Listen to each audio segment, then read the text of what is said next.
Salam əziz dostlar, bugünkü dərsimizin mövzusu Windows pəncərələri haqqında ətraflı məlumat olacaq. Ümumiyyətlə, istər Windows Explorer pəncərəsini ekrana çağıraq, istər digər obyektlərin pəncərəsi xüsusi elementlərdən təşkil olunub. Biz bugünkü mövzumuzda Explorer pəncərəsində təşkil olunan elementləri öyrənəcəyik. Bütün Windows pəncərələrində olduğu kimi Windows Explorer pəncərəsi də pəncərənin başlıq sətrindən, yəni buna title bar deyirlər, pəncərəni idarə edən 3 düymədən və eləcə də pəncərənin adı sahəsindən ibarətdir. Pəncərə idarə edən 3 düymə pəncərədə, məsələn, minimum düyməsi pəncərənin ekran boyu aşağıya bükür. Gördüyümüz kimi My Document pəncərəsi aşağıya büküldü. Üzərində sol düymə sıxıldıqda pəncərə yenidən ekranda aktivləşdi. Digər bir düymə, yəni maksimum düyməsi və yaxud rusca razvernik düyməsi pəncərənin ekran boyu böyüdür və eləcə də ekran boyu kiçildir.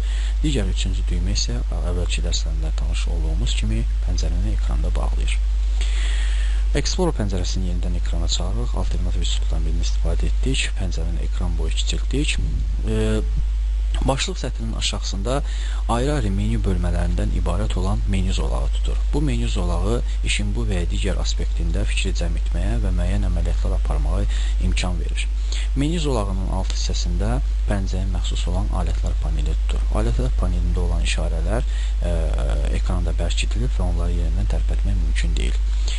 Alətlər panelinin aşağı hissəsində ünvan sətri durur və ünvan sətri bir pəncərədən digər pəncərəyə keçməyə avtomatik bizə imkan verir.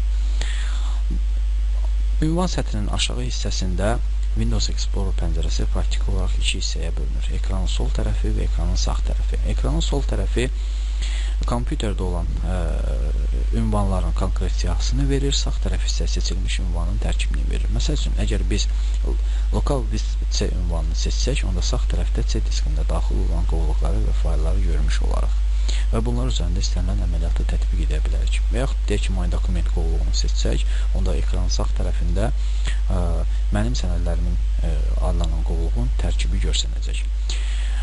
Pəncərənin aşağı hissəsində vəziyyət sətri tutur. Vəziyyət sətri seçilmiş qovluğun tərkibi haqqında ətraflı məlumat verir. Yəni, seçilmiş qovluqda obyektlərin sayını bizə nəzərimizə çatdırır. Digər element sürüşdürmə zolağıdır. Gördüyümüz kimi pəncərədə olan sürüşdürmə zolağı bizdə hal-hazırda ekranda var. Əlbəttə, pəncərənin ölçülərini kiçiltməklə sürüşdürmə zolaqlarını da ekranda almaq olar. My Computer adlanan sətr burada seçilərsə, biz pəncərənin digər elementini, yəni piktoqram anlayışını öyrənmiş oluruq. Məsələn, ekranda, bizim My Computer pəncərəsində olan ekranında 5 dənə piktoqram var. Piktoqram obyektləri göstərən qrafik simvollara deyilir. Yəni, obyektin üzəri hər hansı bir şəkillə ötürülübsə, deməli, bu piktoqram sayılır. Bizdə hal-hazırda My Computer pəncərəsində 5 piktoqram var. Lokalni disk C, D, disk A, disk Y və disk F. Bu pəncərəyə aid olan ümumi elementlərin izahı idi.